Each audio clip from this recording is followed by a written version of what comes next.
Welcome to Salem Sundari channel. நம்ம இன்னைக்கு chicken பொடி மாஸ் பண்ண போறோம். அது எப்படி செய்யறதுன்னு வாங்க பார்க்கலாம். இப்போ ஒரு பாத்திரத்தை அடுப்புல வச்சு நம்ம இந்த சிக்கனை போட்டுடலாம். நான் ஒரு 100 கிராம் தான் சிக்கன் இன்னைக்கு போட்டிருக்கேன். அதுல ஒரு 1/4 டீஸ்பூன் மஞ்சத்தூள் போட்டுக்கலாம்.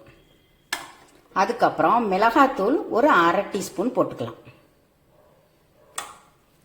இஞ்சி பூண்டு விழுது அதே மாதிரி ஒரு 1/2 ஸ்பூன் போட்டுக்கலாம். ஸ்பூனை பாருங்க, ரொம்ப குட்டி ஸ்பூன் இருக்கிறதுலே குட்டி ஸ்பூன். இதுக்கு தேவையான அளவு உப்பு, சும்மா ஒரு 1/4 டீஸ்பூன் உப்பு போட்டுக்கலாம். ஒரு கிளாஸ் தண்ணி விட்டுக்கலாம். தண்ணி விட்டு இந்த சிக்கன் நல்லா வேகட்டும். வெந்ததுக்கு அப்புறம் பார்க்கலாம் நம்ம என்ன பண்ணலான்னு. இப்போ நம்ம சிக்கன் வெந்துருச்சான்னு பார்க்கலாம். பாரு, நல்லா சாஃப்டா வெந்துருச்சு.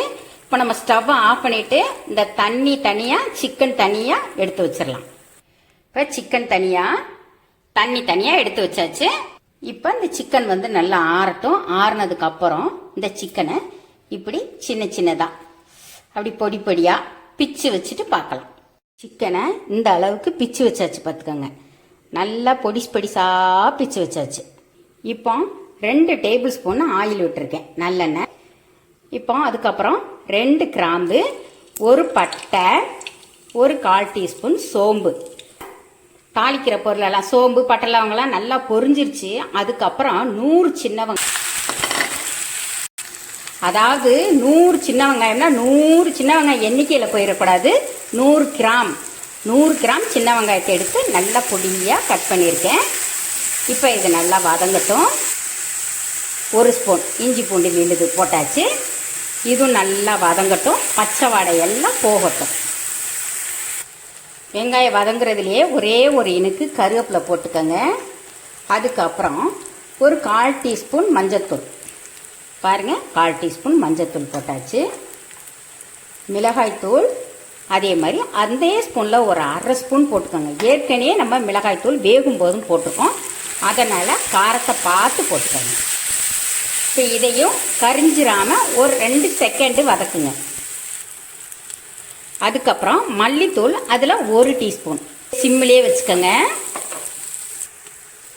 கரம் மசாலா அதே ஸ்பூனில் ஒரு 1/2 ஸ்பூன் எடுத்துக்கோங்க. அதையும் போட்டு ஒரு செகண்ட் நல்லா வதக்குங்க. இந்த சைஸு தக்காளி, ஒரே ஒரு தக்காளி எடுத்து இதை நல்லா பொடியாக கட் பண்ணி போடுங்க. இந்த வெங்காயம் தக்காளிக்கு தேவையான அளவு உப்பு போட்டுக்கலாம். ஒரு 1/4 ஸ்பூன் உப்பு போடுங்க. அந்த மிளகாத்தூள் மல்லித்தூள்லாம் போட்டோம் இல்லையா, அந்த ஸ்பூன்லேயே ஒரு 1/4 ஸ்பூன் போட்டுக்கோங்க. ஏற்கனவே சிக்கன் வேகும் போது உப்பு போட்டிருக்கோம், அப்போ காரமும் சேர்த்துருக்கோம். அதுக்கு தகுந்தபடி பார்த்து போட்டு டேஸ்ட்டு பார்த்துட்டு பத்தலைன்னா திருப்பி போட்டுக்கணும். இப்போ இந்த வெங்காயம் தக்காளி நல்லா வதங்கி வரட்டும். இப்போ இந்த வெங்காயம் தக்காளி நல்லா வதங்கிருச்சுங்க. இப்போ நம்ம என்ன பண்ணலாம், இந்த பிச்சு வச்ச சிக்கனை தூக்கி போட்டுடலாம். இப்போ என்ன பண்ணலாம், இதையும் நல்லா தீய சிம்மில் வச்சுட்டு கிளறுங்க. நல்லா ஒரு 2 செகண்டு கிளறுங்க. அடி பிடிக்க விடக்கூடாது, நல்லா இப்படி கிளறுங்க. இப்போ கிளறியாச்சுங்க. இதுக்கப்புறம் நம்ம என்ன பண்ணலாம், அந்த சிக்கன் வேக வச்ச தண்ணி இருந்துச்சு இல்லையா, அந்த தண்ணியை எடுத்து ஊற்றிடலாம். இப்போ தீயை நல்லா குறைச்சி வச்சிருங்க. குறைச்சி வச்சு, ஏன்னா ஃபுல்லாக வச்சிங்கன்னா டக்குன்னு இந்த ஊற்றின தண்ணி வற்றி போயிடும். அதனால தீயை சிம்மில் இருந்து கொஞ்சம் அதிகப்படியாக வச்சுக்கோங்க. வச்சு இதை கொதிக்க விடுங்க. 100 கிராமுக்கு ஒரு 3 முட்டையை அந்த மாதிரி தனியாக பாத்திரத்தில் உடச்சி ஊற்றுங்க. அதனால இப்போ ஊற்றிடலாம்.